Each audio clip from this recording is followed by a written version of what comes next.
9, 8, 7, 6, 5, 4, 3, 2, 1. Begin.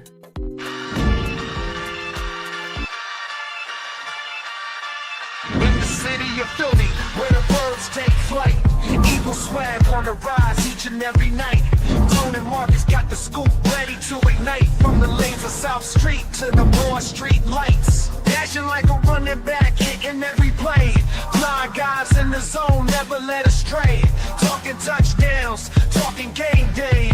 Huddle around the mic, hear what they gotta say. I like an eagle soaring in the sky. Tone and Markus always standing by, bringing their heat, call it do or die.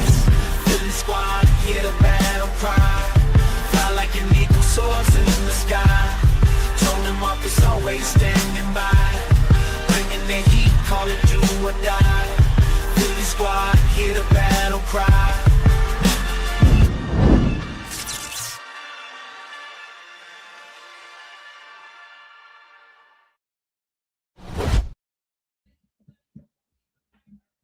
What's good, y'all? Hey, listen, Markus. I don't know where you streaming from or recording from, but what they did, bro, they got you on silent mode for some reason. So I'm gonna need you to make sure that that you're not on another planet. Because every time I catch up with you, man, you jet set and you there, man. Like this is remarkable, bro. What you've been creating with this tech that you have. Man, that's my thing, man. That's my jam, man. Like the backgrounds, the graphics, all that. I'm messing around with something now. Just like I'm an anime fan. I'm still a gamer. I don't game as much as I could, but I still love anime to this day. Ghost in the Shell, Princess Mononoke. Heck, Steam Boy. Steam Boy was gorgeous, but it was boring as hell. But I still loved it. Yeah, Steam Boy was that's a classic because of what it did for animation. Like it was something that was unprecedented. Yeah, but it was slow. Even the one that people really don't talk about a lot, but it was excellent, was the Animatrix. Yo, people don't talk about that. Was nasty, bro. The Animatrix was something that completely shifted, like what we expected from film. And not taking themselves too seriously. Animatrix was supposed to be like a bridge, I believe, between Reloaded and Evolutions, if I'm not mistaken. Right, and if you watched it, it did. Every movie kind of told a story. Yeah. So it made sense, man. But yeah, I've been an anime fan. Shoot, man, since I was like, I want to say like 7, 8 years old, back when 1978. Ninja Team Gotcha Man first came to the United States. You know it as G-Force or Saber Riders or other iterations of it. But heck, even going back to the Johnny Quest days, like people, like I'm such a nerd to the point of people don't realize, like Johnny Quest is like an OG. Yeah, right? that's a classic Hanna-Barbera cartoon. Classic. But this is what people don't realize. Johnny Quest, if I'm not mistaken, was the first or one of the first cartoons where they actually kill people on screen. I never thought about that. They would race Bannon. There's a scene in I think one of the first episodes where, of course, Johnny's in trouble and Race is trying to save the day, but there's a bad guy around a corner with a machine gun, and right in front of the corner of the building is a bulldozer. So Race shoots the pusher of the bulldozer and ricochets and hits the dude, and the dude falls dead on camera. Obviously, you don't see any blood or anything, but right. That one, the episode with the Yeti is one of my favorite episodes because the Yeti was taking folks out of there. Dog, man. See, I grew up watching a lot of the classic Hanna-Barberas because I grew up when they had the channel Boomerang, when they were showing all the classics. But even Boomerang showed a lot of them that had already been edited. Like if you could go back and see, you're talking about, oh damn, so they double back it. Wow. If you can go back and watch G-Force, the original Battle of the Planets, and how many characters got killed on that show. when they would get on the Zoltor's ship or whatever, and they would start battling all the minions and all the red shirts, folks was getting up out of there. They was dropping bombs, grenades. The dude Mark had like this mechanical thing. It was a boomerang he would throw that turned into a hawk, and it would always come back to him. But he would take like 3 or 4 people out, kill them, and I was like, That's all how this it was on is. screen. That's how it is. If you watch the original Gundam, like the original Gundam movie, yeah, people die in that. If you really lock in, listen, we can go down this rabbit hole all day. Yeah, and I will dive head first in that one, bro. Listen, we don't want to bore y'all with our nerddom, our fandom. You know what I'm saying? But let's get to why y'all really came here, man. Yes, I did watch Mighty Max. One of the best written cartoons ever. I never heard of Mighty Max. I gotta do my Mighty research. Max was one of the. See, here I go. You done got me down. Mighty Max was one of the few cartoons that actually had a last episode. Yeah, that's a good point. A lot of cartoons get axed before they really could tie everything up. He had Max had a last episode. Tim Curry, the great Tim Curry, voiced the Tim Curry. What was the villain's name? Green. Was it the Overlord? Tim Curry. The dude kind of remind you of what was the Harry Potter villain? This was before Voldemort. He remind you of Voldemort because he was like Skullmaster was his name. Skullmaster. He didn't have he had the stone face. He didn't have no nose, so he reminded you of Voldemort. But Mighty Max, because I watched Mighty Max from beginning to end. That was one of the few cartoons in that era. Mighty Max, I believe, was 90s, 2000s, something like that. But where they actually had a last episode where everything that was going, and it basically, because it was like a time travel show, it all looped back to the beginning. But when it looped back to the beginning on that last episode, he realized who he was and what he was supposed to do.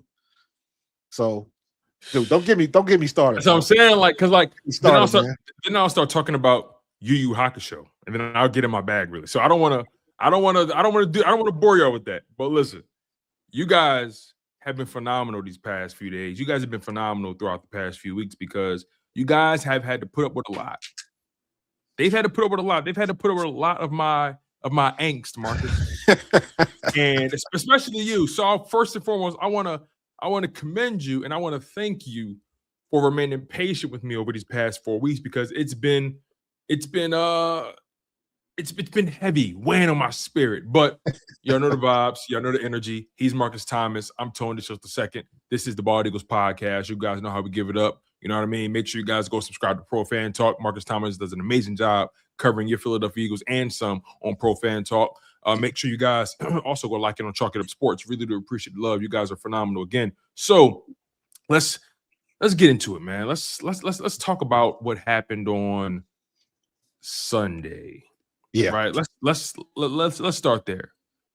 And the Eagles managed to take care of business 31-0 against a very, very, very, very, very, very, very bad Las Vegas Raiders team. Now, I think it's important that while still giving this team their flowers, because they did exactly what they were supposed to do, I think it's important we put it into context because me personally, I'm not quite ready to say, oh, the Eagles are back. I'm not ready to say that yet.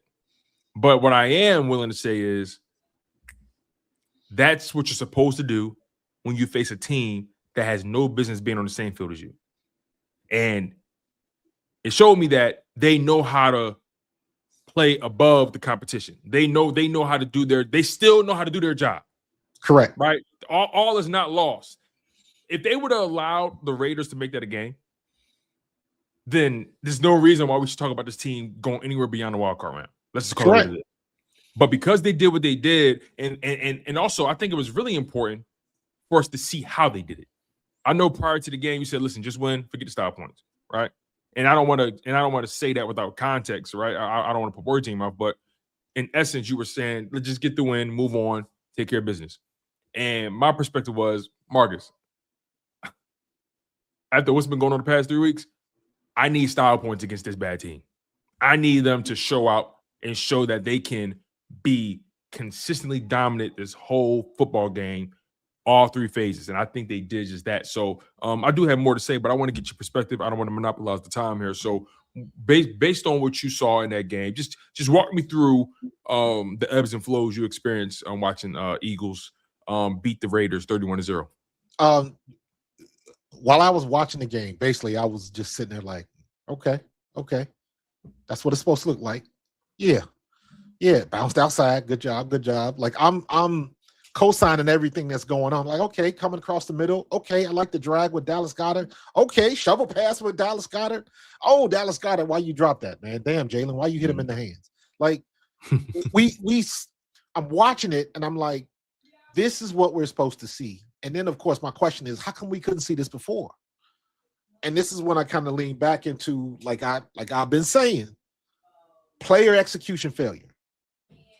It was there. And we didn't make the catch. We didn't stay on sides. We didn't hold the block. We didn't see the open receiver. We didn't catch the ball. We didn't get our hands on the pick. It was always something. And this, with the exception of the second Giants game, this is the only other game where we were 3 for 3. Offense, defense, special team. We were 3 for 3. Mm-hmm. Every other game has been 2 for 3 or 1 for 3. Even some of the ones we won, we were 1 for 3. It was only one side of the ball that was holding the end of the bargain. So that's what I want to see. Yes, I want to see him dominate. The goose egg is phenomenal because the defense earned it, but the defense has always been that good. And that's why you never get too high, you never get too low. Everybody was ripping and raving when Chicago ran all over us. Everybody get a turn. And what did I say? The pendulum has to come back, has to swing back the other side. Eventually it has to. So you got to let these things play out. And as bad as much vitriol as everybody was throwing Kevin Patullo, and I've even said it, some of his decisions, in my opinion, were not the best as far as the scheme and how you call in the game. They were flat out confusing. They didn't really have a rhyme or reason. They lacked. They looked uninspired. It was a fair criticism. However, I also said you can take a bad plan, and if you execute it the way it's supposed to be executed, you can still be successful. And that's where we were failing. The people on the field. Kevin Patullo does not drop passes. Kevin Patullo does not hold blocks. Kevin Patullo didn't jump off sides. He didn't fumble. He didn't hold. He didn't miss an open receiver. He didn't take a bad sack. He didn't do any of those things. That also says Kevin Patullo. That also says Kevin Patullo didn't give them an edge either. That's true. But what kind of edge are we looking for? Because think about it. When we won the Super Bowl, we had some of these same gripes with Kellen Moore.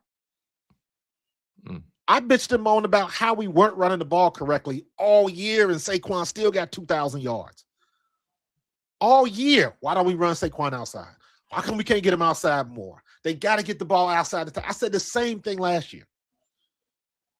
So what that tells me is, and I said the same thing with DeAndre Swift. I said the same thing with Miles Sanders. So what that tells me is that is a Nick Sirianni offense because he's the constant.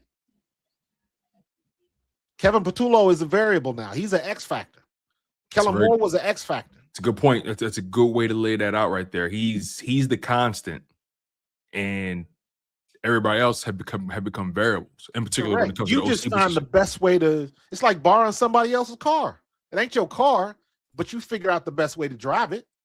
Don't tap on the brakes. The brakes is tight. The brakes is sensitive. All right, you need a tune-up because when I mash the gas, it don't pick up right away. You got to give it time. You got to ease into it. You figure out what it is you're operating. And then you figure out the best way to do that. That's what Kevin Patullo is. Now, in that, some of his decisions were suspect. That's a fair criticism. But ultimately, we got to hold the blocks. To me, it still comes down to what our offensive line was and was not doing. To me, the long and short of it is the struggles on our offensive line when it comes to run blocking. Because we couldn't run block, we couldn't get Saquon going, and because we couldn't get a run game going, that pigeonholed us and wasn't nobody going for play action. Now we have some semblance of success running the ball with Jalen under center, and now everything has changed. Yeah. I think it was really important to me, at least. The thing that stuck out the most in that football game, as it pertains to offensive production execution, was Jalen Hurts' involvement in the run game. You saw when Jalen Hurts is involved in the run game in some shape, way, or form, when they're intentional about it, and when he's intentional about it, there's they win the math problem there. Yes. Right? You have a +1. Whereas though if Jalen Hurts is not involved, now it's equal. But Jalen Hurts' running ability is that X factor, which opens things up for everyone else, and it gives the opposing defenses, especially the linebackers, it gives them something else that they have to account for. And when you make it a point to establish that in the football game, and you're successful, especially in key spots, even if it's 5 yards there, 8 yards there, 10 yards there. Jalen Hurts ran the ball 7 times. His longest run of the day was 13 yards. Saquon Barkley, 22 carries, 78 yards, averaged 3.5 yards a carry, 1 touchdown. His longest run of the day, 17 yards. I mean, look, this team had 183 rushing yards on 47 carries. They averaged 3.9 yards per carry. Now, at face value, you look at that and say, well, they just ran the ball a lot. They didn't really run the ball well. I would disagree with that. I would too. Because part of having a run game isn't just about cranking out 10, 15, 20, 30 yards every single time. That's not really feasible. That's not really realistic, right? And of course, if that happens, you can always take it. But having a running game that can get you through a football game and it's reliable, is a running game that can keep you on schedule. And I think that's what stood out the most in that game. The running game kept them on schedule, and they popped here and there, but they popped at the right spots. Correct. I was listening to Shady talk about this, and I know a lot of people they're not really feeling Shady right now because of how they feel like he flip-flops with the Eagles fan base or whatever. But he said, listen, having a good running game isn't just about popping 20, 30 every single time. You gotta pop when you need to. You gotta be able to pop when you need to and just stay on schedule. Can you keep the offense on schedule as a running game? And Saquon Barkley, his longest run of the day, 17 yards. Tank Bigsby, longest run of the day, 13 yards. Bigsby also gave you 17 carries, 57 yards on the ground as well. Averaged over 3 yards a carry. Jalen Hurts, 7 carries, 39 yards. Averaged over 5 yards a carry. And you know what's important about 13 yards. Say it again. You know what's the important point about Jalen? Jalen ran less than 10 times. Yes, and was potent with the opportunities. Yes. So the point is, it doesn't take for him to have 15 carries to get the point across. It's about breaking their back. It's about breaking their back at that moment where they least expect it. You just make them think about it. Yeah, that's all you got to do. All it takes is 1 or 2 runs, and then they're on notice for the rest of the game. Yeah, I think he had that one run where he ran up the middle, got the first down. Lowered the shoulder a bit. He didn't really get hit too hard, but he ate one. Right. That forces just a run like that. If you can move if you can move the chains with your legs, that automatically changes how they're approaching you. Absolutely, automatically, right? And I think overall, this was the kind of game where you had to get back to who you were. What I saw in this game, I saw a team, an offense rather. I saw an offense I actually recognized. And I saw an offense that came out with an agenda, a plan. Yeah. And they weren't going to be moved off that plan. But above all else, you said it, they executed. The only, in my opinion, the one misfire on offense was Dallas Goedert's drop. Yeah. Well, let me say this. There was a couple plays now. There was a couple of tackles for losses on Saquon. And I remember one play in particular. Cam Jurgens, I don't know if he stepped with the wrong foot. I don't know what he did, but he let the dude cross his face, and the dude damn near got the handoff. And I was like, bro, what are you doing? So even against the Raiders, we still had some a couple of plays where I'm like, come on, y'all gotta be better than this. And it's not. To me, it seems like it's not. Doesn't matter who the competition is. You just either your technique is bad, either you forgot to play. Because I refuse to believe that you let the nose tackle go across your face and you don't touch him. And the Raiders have not been good in the trenches. No. So that's as a unit. I don't know if that's a mental thing. And when I say mental, I mean like you didn't know to play, you forgot what you were supposed to do, whatever. But I'm like, there's no way that man should cross your face and damn near get the handoff. There's no way. So we're still doing stuff like that, which concerns me. But again, if I'm watching tape and I can see that, that means they can see it too. And I refuse to believe that that Stoutland is not going over this. Like, because to me, it's got to be a reason. Because Stoutland has been too good for too long to all of a sudden, like, why aren't you not seeing this problem? How frustrated do you think Stoutland is right now?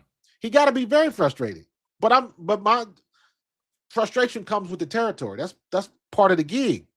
But my problem is, how come you're not making a move? Brett Toth should have been started at center, either just to shut Cam Jurgens down for a game or whatever.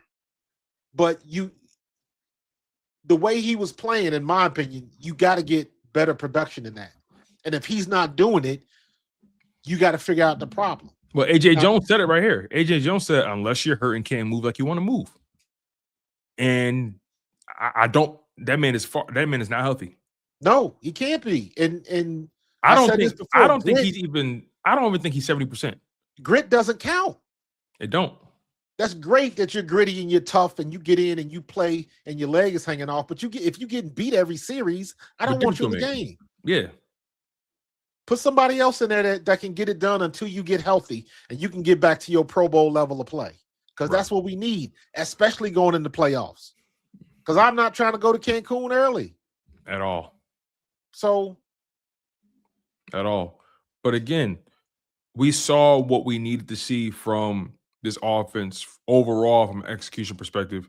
Execution, based on everything you laid out as well, execution, you probably got to give them a B+, A- on execution. Oh, yeah.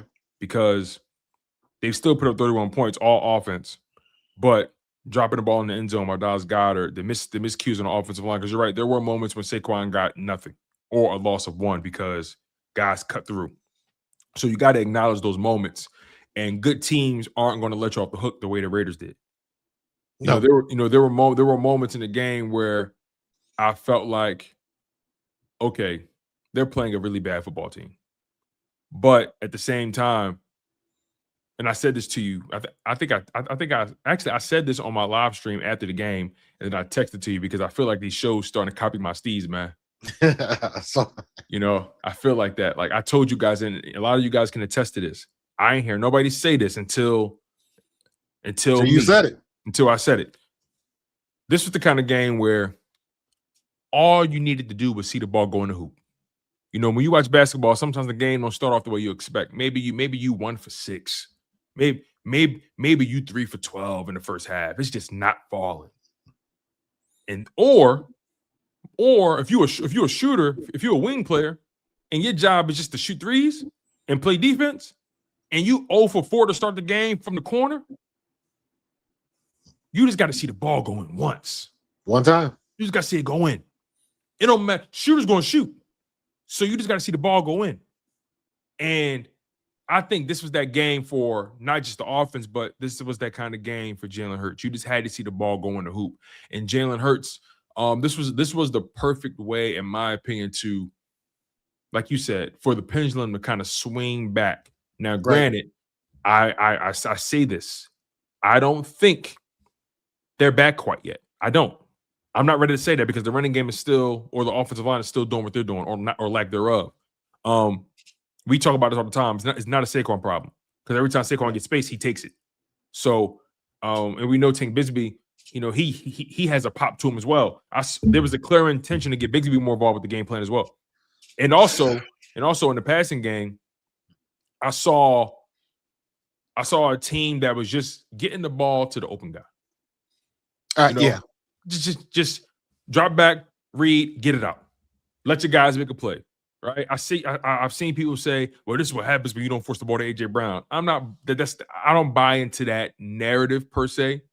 You know, I do think it was happenstance that AJ had his 3 best games of the season, but they lost. I don't want to act like that's everything. Yeah, because in my opinion, there's only been one game where we quote unquote forced the ball to AJ. Any other time he was open. Correct. Let's stop playing. He's still the number one option. He is progression 1. So let's not forget that. And with the exception of that, was that the Denver game? Yeah, they were trying to force 5-yard hitches to him and stuff like that. Yeah. That was Devontae's. One of his best games of the year. Yeah, that's what he wasn't. He just wasn't open, and Jalen was trying to force him the ball. But any other time, AJ is open. Yeah, and always open. And ultimately, when you got a guy that talented, same thing with Devontae Smith. When you got guys that talented, your job is to get them the ball. Get them the ball. Your offense is better when they touch the rock. It's very simple to understand. So I don't buy into forcing the ball to your number one. He's your number one. I don't buy into that narrative. Now, I think one thing I noticed in this game on that 27-yard touchdown pass from Hurts to AJ. Yeah. Where was AJ lined up, Marcus? Where was he lined up? He was on the slot at the he was the left slot, right? Bingo. He was in a slot. Yeah. And you just he got him. He split that cover 2 like that. Any young receivers listening, watch that play because it's textbook. What you do is you attack the outside shoulder, which forces the DB to open up just a little bit. And that way it makes it easier for you to cut underneath it. And once he made that cut and went underneath and had the inside lane, he had 3 people beat. The guy on the opposite side couldn't get back in time. And he was in between 2 guys that couldn't recover, couldn't make up enough space quick enough. That was and Jalen put the ball where it needed to be. Perfect. AJ didn't have to do nothing extra. Now all he had to do when I saw his hands like this, I got nervous. He almost dropped that. Nervous. You always catch it with thumbs together. But, he hauled it in and we got 6 on it. He almost dropped it, but you saw when he got it, he was like, he cradled it. he said, hold on, baby, I can't drop this one. The only time you basket catch a ball is if it's over your head. Any other time, it's on the side, you get them thumbs together. That's it. If it's over your head or if it's down by your ankles, then you gotta catching a line drive at shortstop. Yeah, I gotta see. I gotta see the coaches take the all 22 from the behind the line of scrimmage. I want to see if that ball went over his shoulder or if it went parallel to him. Because if it went over his shoulder, then I understand it. If it went on the parallel touchdown, to him, yeah, no, because the ball was in front of him. The ball was to his right. Right. I guess I'm trying to figure out, was it over his right shoulder and he did that, or could he have turned his, because he was running towards his right. He split the cover 2 running towards right. He would have had to twist a little bit more. But he may have got some hand play, but when he put his hands up, I believe AJ Brown is right-handed. So that means his dominant hand was on the bottom. And you really, the only way you can do it is if you put your dominant hand on top. So if I'm running to the right and I'm looking back this way over my right shoulder, which is how he caught the ball, because he caught the ball like this over his shoulder, going to the inside, right? So he catches it like this, but the proper way to do it is you looking back and you can still grab it like that. So, we're nitpicking. He called it. Of course, yeah. Look, that was guy that actually dropped the pass that hit him in the head. No, AJ Brown didn't. So let's stop the conversation. Right Jalen should have had 4 touchdown passes in that game. He should have. Absolutely. And Goddard should have had 3. He dropped a layup. He got cute. That was, in my opinion, that was worse than the one that Saquon did. Yeah. That was worse than Saquon's. Yeah, you don't get no more open than that. That shit was, and then Jalen just tossed it up. All he had to do was catch it. Yeah, he didn't put no zip on it. He put no zip on it out there. He just, and then one thing I love about Jalen Hurts' game, Jalen Hurts throws one of the most catchable balls. That's one of the things they talk about him. Like he throws a very catchable ball. So overall, I liked what I saw from the offense. Everybody was on time. Of course, there's no football game without its errors or its nitpicks. So I'm not going to kill them for anything. They did exactly what they were supposed to do. They dominated a terrible team, and it showed me that they're capable of answering the call.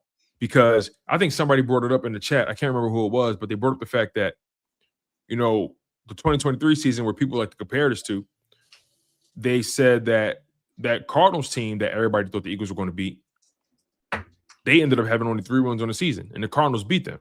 Yep. So, although it's important to put context around this victory and outline the fact that the Raiders are arguably the worst team in football, it's important to understand that you still got to show up against that team because they're pros. You got to play who's in front of you. They're pros. And if you give them daylight, if you give them confidence, then that changes how they play completely. You play down to their competition. That's what you don't want to do. And a lot of teams do that. A lot of good teams do that. We did that. So I'm glad they handled business. They put their foot on their neck. When's the last time we had our backups playing in the whole fourth quarter? Yeah, that was the whole fourth quarter was mop-up duty. Yeah. So, and we got a goose egg. Yeah, that game was a huge confidence booster all the way around. It's the kind of win that just makes you say, okay, we're not as bad as I think. we're not as bad as they say we are. You know what I mean? It's a little more complicated than this, but the games that we lost was a series of unfortunate events. And it was always a play here, a play there. But you say that. And to your point about that, it was a stretch where it was their least productive stretch from a scoring perspective in the past 10 years. And also, it was a stretch where they turned the ball over more than they did all year. So when you couple the inability to score with the fact that you're turning the ball over at an alarming rate, that's a recipe for disaster. Yes. And the fact that you were still able to win those games just tells me, like, yo, get your head out of your ass. Like, come on. Y'all better than this. So when I look at every one of those games, Dallas, not even a conversation. We're going to talk about that because I told you they were going to lose. Chicago, they're talented, they're elevating, but they're unproven, and they could possibly be one and done in the playoffs. Not because they're bad, but because you got to know, once you get there, you got to know how to play those games. It's all about matchups and so on and so forth. And then also, I don't think Caleb Williams has proven himself to be truly consistent at the position quite yet. Not yet. He needed another. But he has a running game. He's getting better. Yeah, I don't want to take it away from him. Caleb Williams' second year, right? Because I don't want to take that away from him. Time when Eberflus out of there. Exactly. So all I'm trying to say is, I look at these past 3 games and I'm like, y'all completely gave the opponents life, opportunity, a reason to be confident, and you still had a chance to win those games.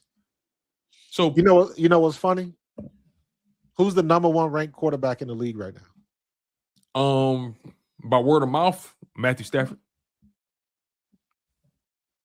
Who's number 1 in passing yards? Well, passing yards. Let me double check that. That's a good question. I don't. It's so funny. I don't check the stats as the year goes. I don't care. And I'm asking this on purpose because this is gonna go right back to. And you're funny. Exactly. Dak Prescott. Long ball is overrated, y'all. How long have I been telling you that? But everybody want to believe all these media heads and all these fools on television who don't watch all of the games. They get paper shoveled in front of them by their production team and interns. They don't watch the games. They don't watch the tapes. The long ball is overrated. Win the games. We don't need style points. We just need to win. This is how Jalen Hurts has been winning games. This is how he's been winning games. Keep doing that. Why are we stopping? Because somebody said Jalen needs to throw the ball 38 times? Do what got you there. Yeah. Now they know. Yeah. Sidebar: Matthew Stafford gonna win MVP. You know that, right? Yeah, he gonna win MVP. But let's see. He can have it. No, Josh for sure. Allen can have for it. sure. He can have it. Lamar Jackson can have it. Long as I get that ring, bro. Because they ain't none of them. Matthew Stafford's got one, but ain't nobody else got one. I'll give him that. He made it to the promised land. Sure did. When he finally got out of Detroit. Right. First year he got out of there. First year out of there. That had to be vindicating. Yeah, and Jared Goff can't get back. Jared Goff lost it with the Rams. Stafford won it with the Rams. Yeah. It's interesting. It's interesting, man. It's funny. I'm looking at some of these stats. This has been like a down. I don't think quarterback play has been that as. It hasn't been great. Quarterback play hasn't been as elite as we're used to seeing it. It hasn't been great. It's been spotty at best. It's been up and down. Like guys have a fantastic game here, there, right? I'm not saying guys have been terrible, but it just hasn't been. I think I personally think quarterback play has been down this season. Regardless, though, good game by the offense. They did what they were supposed to do. Briefly want to talk about the defense. BG, man. Oldest player in Eagles history to record a sack. Two of them. He got two of them, though. Two of them. And they were real from defensive tackle. They were very real. He only had 7 snaps. He only had 7 snaps in that game. Yeah. And every time he was on the field, it either was a sack or incompletion. Making the most of it. Making the most of it, man. And can I say one more thing? Please. One last thing about Jalen Hurts. Say plenty. One last thing about Jalen Hurts. Jalen Hurts, I'm trying to see here. Uh-oh. Jalen Hurts with not the Raiders game, but the Chargers game. 4 interceptions in one fumble, 5 turnovers in one game. Mm-hmm. And he still only has 6 picks for the season. Yeah. Yeah. For the season. So if it wasn't for that one game, he would probably be like 3. So again, when everybody wants to jump off the handle talking about how do you commit 2 turnovers in one play and all of that type of stuff, and I'm like, again, if y'all would have watched the game, you would have saw it. It's not hard to figure out. So again, with the narratives, beware of moving goalposts. They are dangerous. I agree with you 100%. I agree with you 100%, man. Do your job, win the game, because ultimately, you say it all the time. Once some playoffs start, your record don't matter. Don't matter. You got to show up that day. Who's the best team on any given Sunday? Right now, how you've been playing coming into it matters, but that record doesn't really mean anything, because I'm looking at the standings right now for the conference in terms of the playoff race, and with everything the Eagles have endured, they're the 3rd seed, and they win one more game, or the Cowboys lose one more game, whatever happens first. The division, you're going to be the first repeat. You're going to be the first repeat champion in the division in over 20 years. So, but even besides, which is a crazy stat, but even besides that, right? At this rate, at worst, you're going to be the 3rd seed if you keep pace, because I highly doubt the Eagles drop more than one of these games coming up. If they lose any one of these games, it could be the Bills, but I think the Bills are beatable. Are we in Buffalo? Is that in Buffalo or is that here? I think that's in Buffalo, because we got a 2-game road trip. We're going to Washington this weekend, and we're going to Buffalo. Okay. So it's going to be in Buffalo, and depending on the weather, man, because I don't know what's coming up in the weather, but Buffalo, it gets tricky there from a weather perspective. But the Eagles at worst right now are going to be the 3rd seed at worst. Now, if you ask me, I think that number 1 seed may be just out of reach because of what happened these past 3 games. they really dropped 3 in a row. And technically, they still have a chance to get the number 1 seed, but I have a hard time believing the Rams lose 3 straight and just lose that spot. I have a hard time believing that. They got the Seahawks on the road, they got the Falcons on the road, they got the Cardinals. Now, granted, they did lose to the Panthers, but these past 2 games they put up over 40 points, so their offense is humming right now. The past 4 games they put up 31 points or more. The past 4 games, and they're 3-1. Their offense is clicking right now. But they got Seahawks on the road, Falcons on the road, then they got Cardinals, which is a divisional game. So we will see what happens with the Rams. But honestly, I don't think the Eagles necessarily need the number 1 seed. Because remember last season, right? Here's where things get interesting. Because when you factor in everything that they've gone through, and again, I say, at worst, they're going to be the 3rd seed. When you factor in everything they've gone through this year, the injuries on the offensive line, the inconsistent play on the offensive line, the inconsistencies of the run game, the inconsistencies overall of the offense, new coordinator, maybe top 5, top 3 hardest schedule in the league, no consecutive home games whatsoever. You played damn near every single team that you're going to potentially see in the playoffs. I want to say, make sure I got this right here. I want because I really want to do it justice. When you look at their schedule, so far they've played 1, 2, 3, 4, 5, 6, 7, 8. 8 of the games they've played have been playoff teams. Yeah. 8 out of their 14 games played this season have been playoff teams from last season. So you've had to really go up against some real tough competition. You took care of business against key opponents when it comes to tiebreaker and seeding. You beat Green Bay, you beat the Lions, you beat the Rams, right? You beat Tampa Bay, right? You own the tiebreaker over those teams. Granted, you lost to Chicago, but because Chicago is in the same division as the Packers, we don't really have to worry about them from a seeding perspective. Right. But when you factor all that I told you, and you're coming off of a Super Bowl win, and at best, you can end the season 12-5, and let's just say you end up with the 2nd seed. Remember last year, they went into the playoffs 14-3 record with the 2nd seed.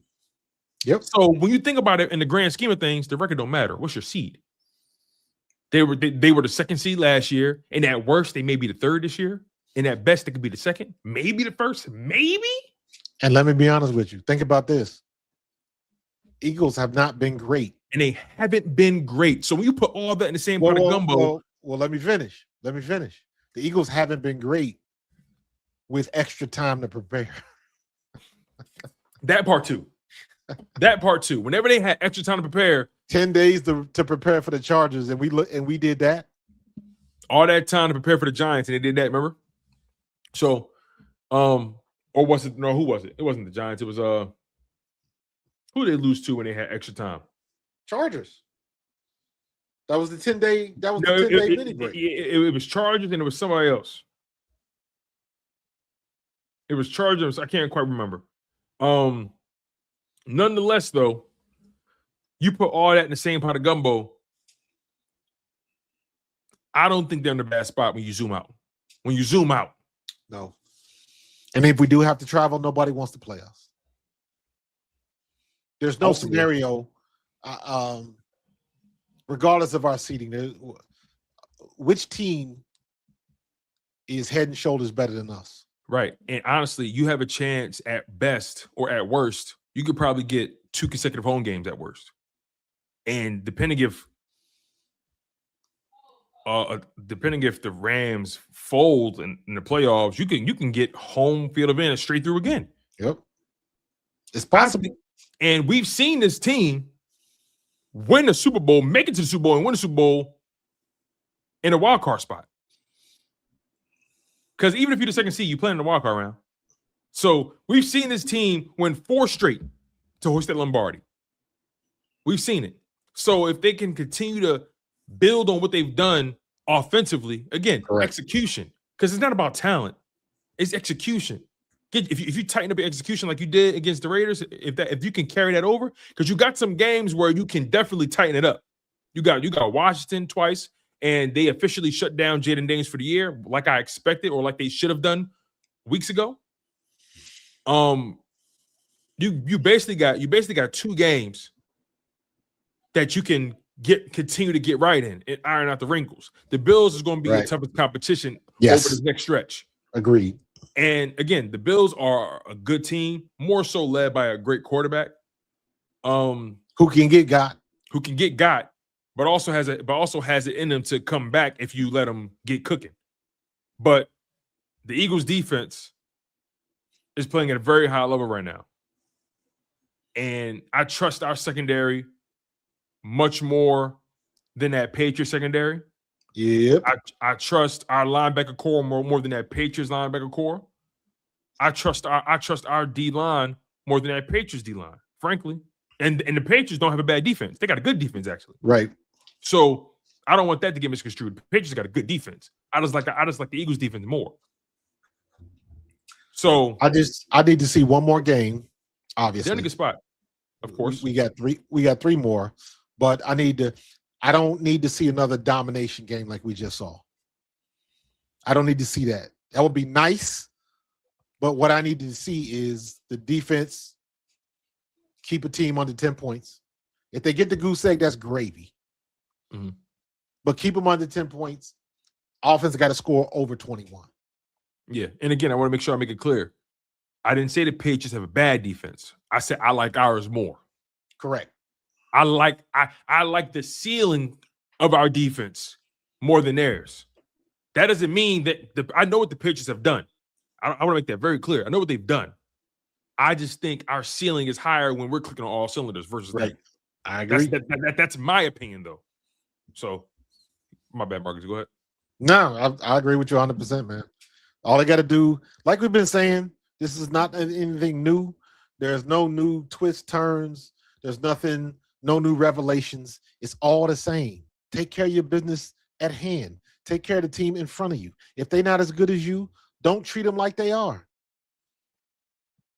Execution. Win on the line of scrimmage. Win in the trenches. That's it. Nothing changes. The formula never changes.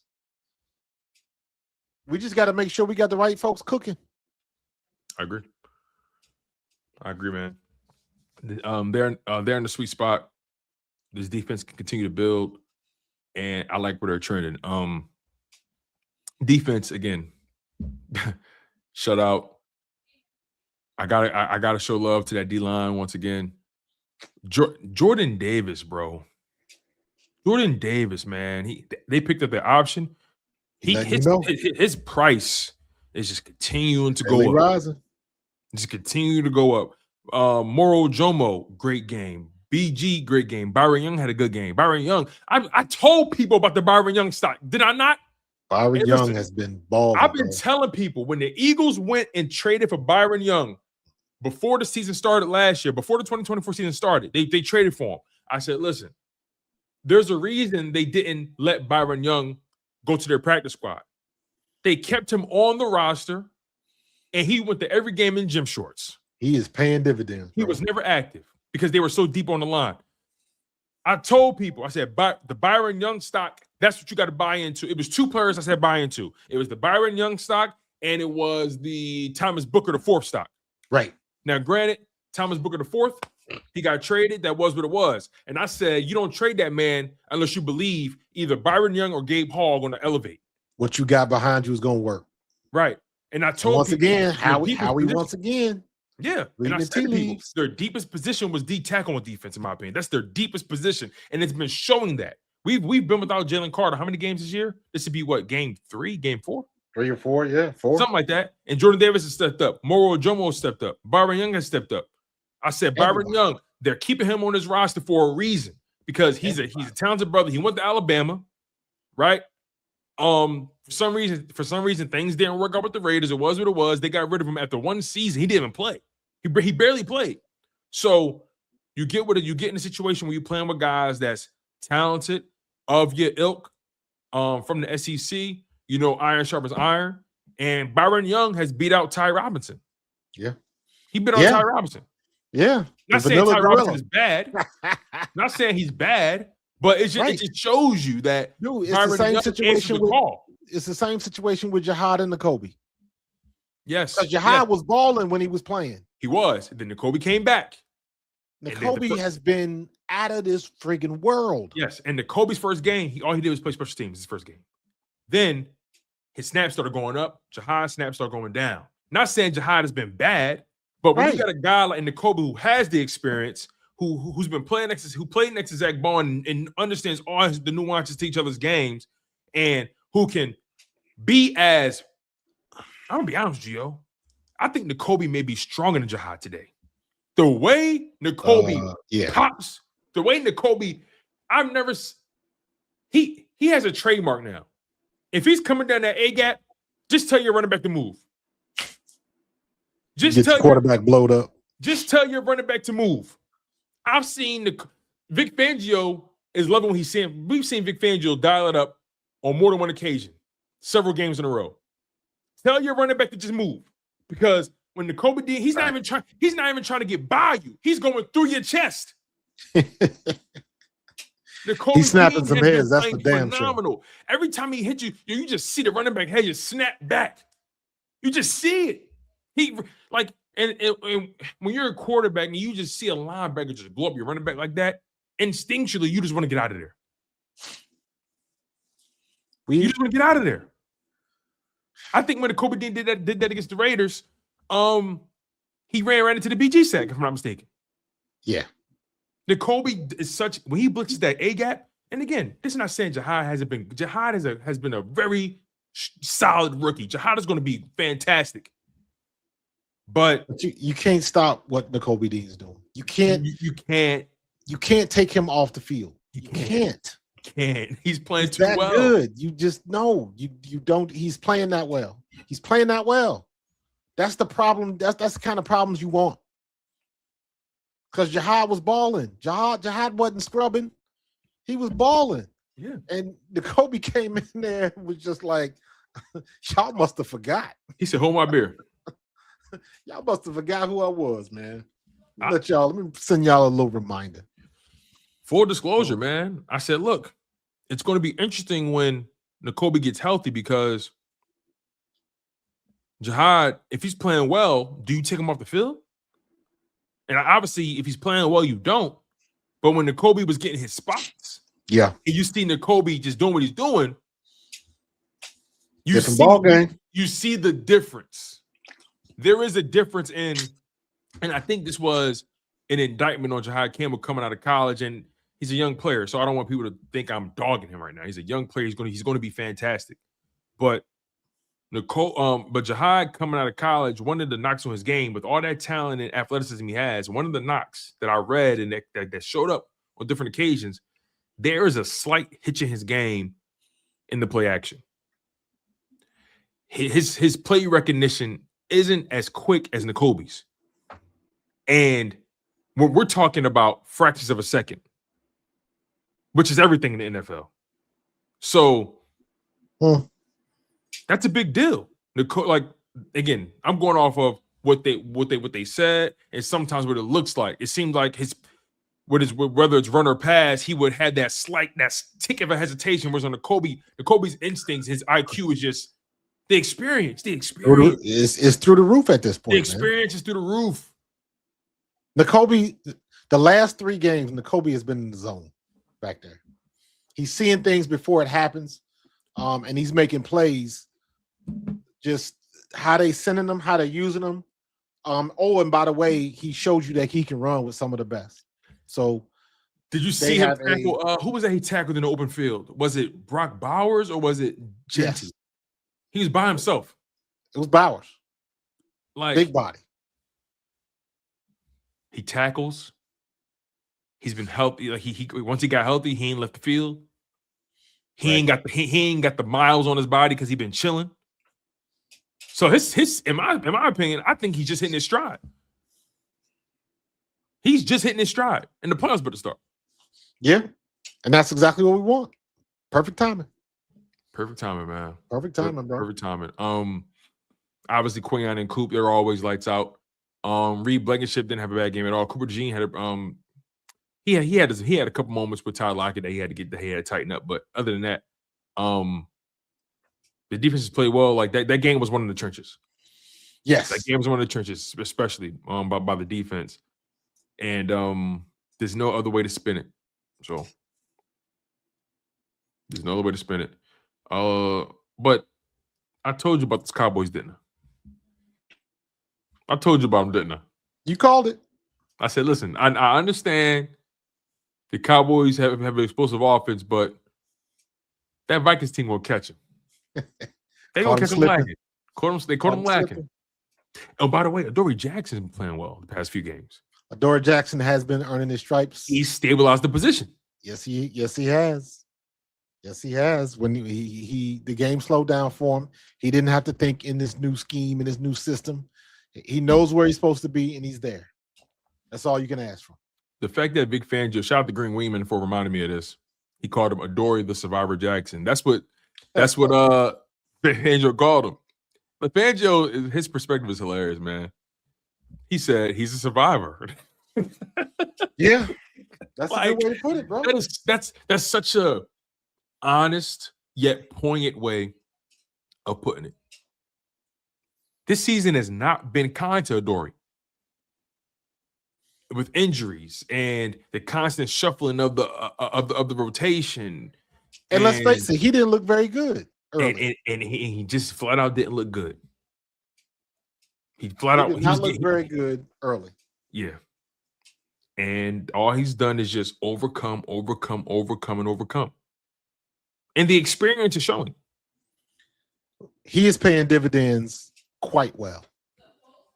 Quite well. There's a chance this Eagles team is about to hit their stride at the right time. And they have the playoff experience and the talent and the defense to beat anybody in this league. Nobody wants to see us. In any location. Nobody wants to come to Philly, and they damn sure don't want us to come there because we travel well. So good luck. He said good luck. Let's get to some of these super chats. They're starting to pile up a little bit. Let's get to these, man. Shout out to you guys. You guys have been phenomenal. 24 birds as usual, man. Hitting 24 birds, man, like clockwork. Shout out to you, man. People say we beat just the Raiders to forget to mention that in both games we beat them by combined 10 points. Jacksonville beat them by 1 point while we won by 31. I mean, yes, you're not wrong. Those are facts. Look, I'm not going to say that it's just the Raiders, but I'm also going to acknowledge who they've been, and it's important for you as if you're going to go where we expect you to go, you got to do what you did to that team or teams like that. Whatever you did to the Raiders, when you face teams that are lesser than you, you got to do that. And I'm not saying shut them out again. That's not really a possible thing to shut teams out consistently. The Raiders are just that bad. But you have to make teams that are inferior look inferior. Simple as that. So shout out to Darth Panda, man. Really do appreciate you. Let's get to the next super chat. See what we got. Werv. Let's see here. Press conference about perceived pressure. That was funny. That was very funny. He was like, well, the root word in perception is perceive, like to. So because they was trying to get him to say something else. Yeah, and he was just like, not the first time that he's hit him up with the English lesson. He was like, you're answering your own question, and basically is what he's saying. Correct. And then when he was like, what he say? I don't watch it. I'm living it. Whatever he said. Living it. But then he corrected himself. Said, doing it. Yeah, doing it. Yeah. Perceive your perception. Right. Bars. He's. Thank you, Warv. Yeah, shout out to Warv, man. Really do appreciate you, man.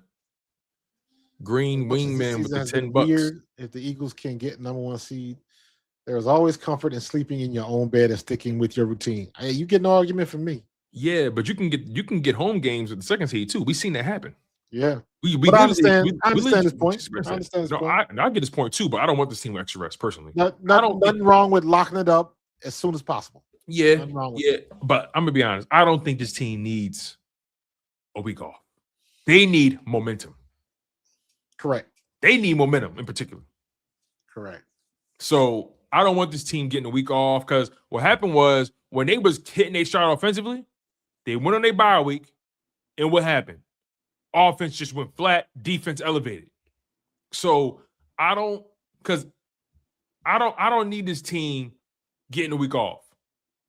They need to continue to stack and they Get to it. And they need to stay on their fucking toes. Yep. Get to it. No more bull jabbing. Yeah, Kakakorski, you asked me this earlier. He said, "Hey Tone, how long do you think Mahomes is out for next year?" Mahomes not coming back until like November. He's not gonna be back until maybe November, and that's if he's lucky. Yeah, you got to look at least eight months rehab plus the mentals has got to be right. He's not gonna be back probably this time next year, and that's even if they're in playoff contention. We'll see. Knowing them because of who he is, and there's a chance he may have just lost the season. They're gonna try. Of course they're gonna try. He's gonna try to get back. With this technology these days, guys come back, ahead of schedule, so it happens. But it happened in mid-December. It happened December 14th. He pushing it. He's lucky if he'll be lucky if he come back October. He's lucky. Nah, they'll just have to figure it out, and they'll have to live in the jungle just like everybody else when they ain't got a Hall of Fame quarterback.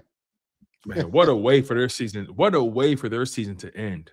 Yeah, that sucks. But knocked out the playoffs, and Mahomes done. And it looks like God knows how long. Travis Kelce won't be back next year.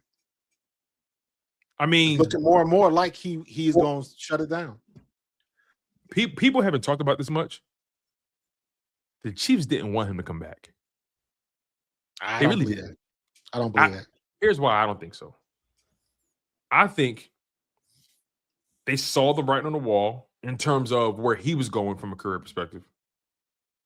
And by him opting in, that's more money that you could have delegated somewhere else. I think, of course he is who he is, so you want to believe you're better with him. But I think deep down, they wanted him to just ride off. That was the original plan. But because they lost, it was like, fuck. All right, he's probably going to come back, and they're not going to tell him no. They're not going to tell him no, and I think. But I think if they had it their way, he would not be here this year. He was dropping plays that he normally makes, and what I saw from him, looking at the body language, looking at the facials, all of that type of stuff, bro, he looks washed. He looks like he is not enjoying it. And when it's not fun anymore, it's time to bounce. Because here's the other thing. Travis Kelce can walk away from the game. The game didn't spit him out. Patrick Mahomes, that might be a wrap for him. And I'm saying that because you don't know how he's going to respond to a knee injury like that. Exactly. He's a guy who's Patrick Mahomes is 30 years old, by the way. Yeah. He's 30, and look, he's still Mahomes. The talent is the talent. But we've been seeing he's been carrying a lot for this team, and we're going to get to your super chat, Dagger. We didn't forget. But Mahomes, he's been carrying his team this year. Let's call it what it is. He's been carrying them. And even in doing so, he hasn't really been as sharp as we're used to seeing him. To the point where people are saying Josh Allen's better than him now. And one may have an argument there, but I mean, the legacy is still the legacy. You can't. Allen's accolades don't even sniff Mahomes's from a career perspective. But Mahomes, and I'm not saying he doesn't have it anymore. There's been his game has not been what we're used to seeing it be. No, and some of that is because of the skill positions. The skill position, they've been dealing with injuries at a receiver. The no running game, by the way. Yeah, you don't have Tyreek Hill taking the top off anymore. Yeah. Yeah, and they still managed to win 2 more Super Bowls without Tyreek Hill. So, you know, we'll see. But 30 years old, that ACL, and also he's a guy that likes to get mobile. He likes to get mobile. I'm sure he liked to do a lot of things, but catching the ball and he's just making too many mistakes that he didn't do, and that's when Father Time is undefeated, man. Yeah, we sure will see. But I'll tell you what, though, regardless, they're gonna probably have a top 10 pick if he don't play next year, and maybe top 12. They're still well coached, but if you ain't got the quarterback, it don't really make a difference. Where were we? Oh yeah, Dagger super chat. He says codeine is the reason Campbell won't win Defensive Rookie of the Year. Yep, and it's not the worst thing for the Eagles. Crazy enough. No, not at all. The Kobe Dean just took all of them reps back, and he was so good that they couldn't keep swapping him out. And he proved that what he did last year wasn't a fluke either. Correct. And Jihaad Campbell is proven he is the real deal. Mm-hmm. So I don't know what they're gonna do with all them linebackers. Maybe they'll go to a 4-3 or a 4-4. Who knows? But we got to have some packages where everybody, Zach Bond, Kobe Dean, Jihaad Campbell, are all on the field at the same time. Yeah, I think Jihaad Campbell has to. He didn't make the impact that I thought he would make on the edge. When the Kobe Dean came back, because you saw them trying to put him out there, and he didn't have that same impact versus when he was at the mic or at inside linebacker next to Zach. It makes a difference, man. Did you see what happened with Max Crosby and Devin White? I think I overlooked it. Devin White jumped inside. The play goes outside. We get a good gain, and Max Crosby is arguing with Devin White, basically saying like, "Yo, you got contained, bro. Stay inside and get contained. Mm-hmm. Do your job." Trying to be hero, and you know how that goes. Yeah, it kind of reminds me of the Drew Tranquil Chris Jones play in week 1. You know, when Chris Jones tried to be a hero and he exposed Drew Tranquil, and Drew was like, "Yo, you're not supposed to even be right here. What are you doing?" So, it is interesting nonetheless, but I think a clear signifier that it was a clear indicator when they traded for Jalen Phillips that Jihaad Campbell isn't quite ready to be that edge guy they thought he could be. No, and I don't think that I think they knew that. I think the reason why they used him was because he was so versatile when he was in college. Yeah, and of course you got to find out. You got to find out. They made the best of it. They saw what they needed to see, and they realized he's a better outside linebacker than he is defensive end. Right, and Jalen Phillips did what he did. You saw that there is a difference. Yeah, and he's about what 30 pounds lighter than. Yeah. Jihaad is way lighter than him. Also, you know, remember when Jihaad went to Alabama, he was an edge, but he moved to off-ball linebacker because they had Will Anderson. So he was a top recruit as an edge. But when you play that inside or when you play that off-ball linebacker so long, and you at that point now you're transforming your body to fit that and your skills to fit that. It's just a different ball game, right? You know, being sent as a blitzer is entirely different than standing on the edge. Hands, stand up position and just flying and saying, "Oh, hey, go beat this left tackle or go beat this right tackle." Very different than being sent as a blitzer. So, I think Jihaad is going to be fine in the end. He's a talented player that you have on your roster for the next 4 years, cost control. So it's nothing to stress about in that regard. He's going to get better. I think he has to get stronger, and I think he has to add some more moves because you saw him kind of getting swallowed up by right tackles whenever he couldn't really get through with that first move. So overall he'll be fine. I think I think the Kobe obviously.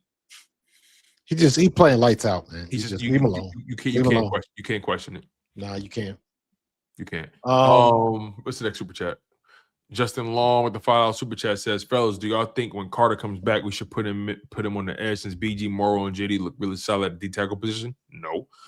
I think when Jalen Carter comes back, he's going to play exactly where he's supposed to play at. Not saying he can't be versatile and move around, but when Jalen Carter comes back, he's going to be exactly where he's supposed to be. So let's not get cute, right? We know JD's playing very well. Morrow is playing well. BG had a moment. The whole line. But let's not get cute. Jalen Carter still like that. Correct. And we know Jalen Carter, when he turned up in the playoffs, like, I expect nothing less. He's going to be fresh. That shoulder going to be right. He been nursing it all year long. Legs going to be fresh. Shoulder going to be right. I think Jalen Carter going to be ready to come out like gangbusters. You're going to get Lane Johnson back for the playoffs. And that brings me to another point somebody brought. They said, Tone, we may have to overhaul our offensive line over the offseason. And I think overhaul is a bit of a stretch. I think guys got to get healthy. I think, if anything, you got to start planning for that right side. Yeah. Because Tyler Steen, we like him, but is he the long-term future? We don't quite know. We don't know. I don't think he's done anything to cement that position for himself next year. No, I think we might be looking for his replacement. So in my opinion, I think the right side of that line definitely needs a future beyond what they currently have. Because I think this is Lane Johnson's last year. I agree. He's not going to put himself through this physically again. He's not. He reminds me of what Slay was. Every time he gets on the field, he's coming off limping.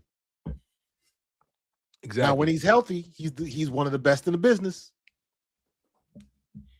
But you got to stay healthy. You got to stay healthy. You got to stay healthy. Exactly. And sometimes it happens, and you ain't have no control over it. Yep. I think Cam because Cam was a Pro Bowler. I'm not going to pretend like that didn't happen. Have I been kicking his ass this year? Yes. But rightfully so. Cam's got to get healthy. He can play. Flat out, he can play. Yeah. Landon Dickerson, 3-time consecutive Pro Bowler. That's not even a question. He can play. Have we been kicking his ass this year? Sure, but he's been better than Cam. Facts. Jordan Mailata, he hasn't had his best year. He's been inconsistent, if you ask me. Granted, he's been their best offensive lineman, but that's not saying much when they're all inconsistent. So I think Jordan's size makes his whatever shortcomings he has, his sheer size makes up for that. Yeah. So I think overall, this offensive line doesn't necessarily need an overhaul. They got to get younger at right tackle. Got to tweak it.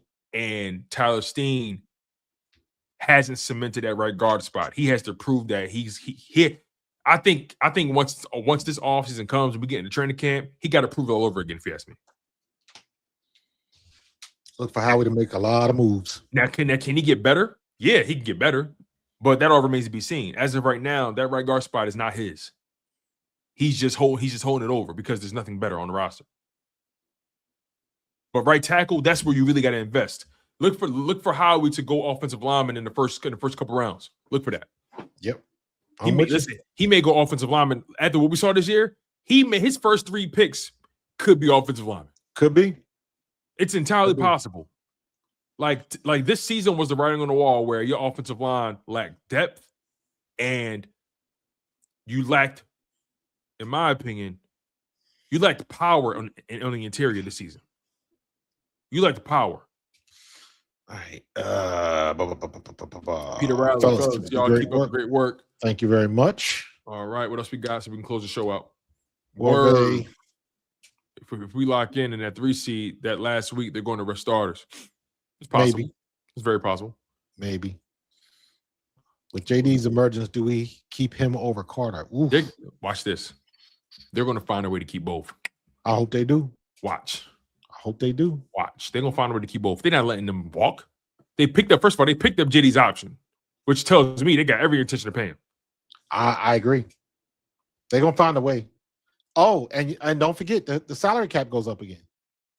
It goes up again. And they still got time to figure out Quinyon and Cooper long term. They're not letting them go either. It's just certain guys you just don't let walk. You can't let certain guys walk. Oh, yeah, those are pretty Vampire 100D is fire. I heard it was okay. Heard it was a good anime. Yeah, Vampire 100 classic 80s style anime, really good, really gothic story. I like it. You know what the funny part is? I haven't watched the sequel in its entirety yet, and I from what I've seen, I've really liked it, but I haven't had a chance to just sit down and watch the whole sequel. And Wicked City, man, that's yeah, we gonna leave that one alone, bro. Oh my God, Bond having another under the radar All Pro season. That works for me. Keep Bro, him all the way underneath the radar as much as you want. As long as that man steps on the field and balls like the way he may be a second team All Pro this year. It's possible. He might be, yeah. He might be. What else we got? Dagger, nickel 3-3-5 defense finna go crazy next year. We'll see. I don't know what Vic is going to change, keep, or whatever. Did y'all see Nolan shed that chip block and pancake the tackle all in one motion? Yes. Nolan Smith is a absolute missile. Another guy. But the bad part of that is that's why he hurt himself a couple times. Because he's just like he is reckless with his body because he is coming in there to hurt, maim, and destroy. So, and he put some licks on people, but when you're that big, that's why he always popping his shoulder out, man. He got them. He got them little joints. So he's violent, man. Yeah, he's a violent off that line of scrimmage, bro. So, all right, man. Did we miss anything? I don't think so. And on that note, let's close this thing out, man. It's been a phenomenal show as always. You guys have been fantastic. We definitely don't take y'all for granted, man. Make sure you guys smash that like button. Make sure you guys are subscribed to Pro Fan Talk. Make sure you subscribe to Chalk It Up Sports. Marcus, any final words, man? Nah, man. Let's be about the business. Eagles got the momentum now. All they got to do is keep it. Yeah, you're right about that. On that note, y'all know how we give it up here, man. Y'all know where our baldies be. He's Markus Thomas. I'm Tony DeShields II. This has been the Bald Eagles Podcast. This Fly Eagles Fly. Go Birds. In the city of Philly, where the birds take flight, Eagle swag on the rise each and every night. Tone and Markus got the scoop ready to ignite. From the lanes of South Street to the Broad Street lights. Dashing like a running back, hitting every play. Blind guys in the zone, never led astray. Talking touchdowns, talking game day. Huddle around the mic, hear what they gotta say. I like an eagle soar, in the sky. Tone and Markus always standing by.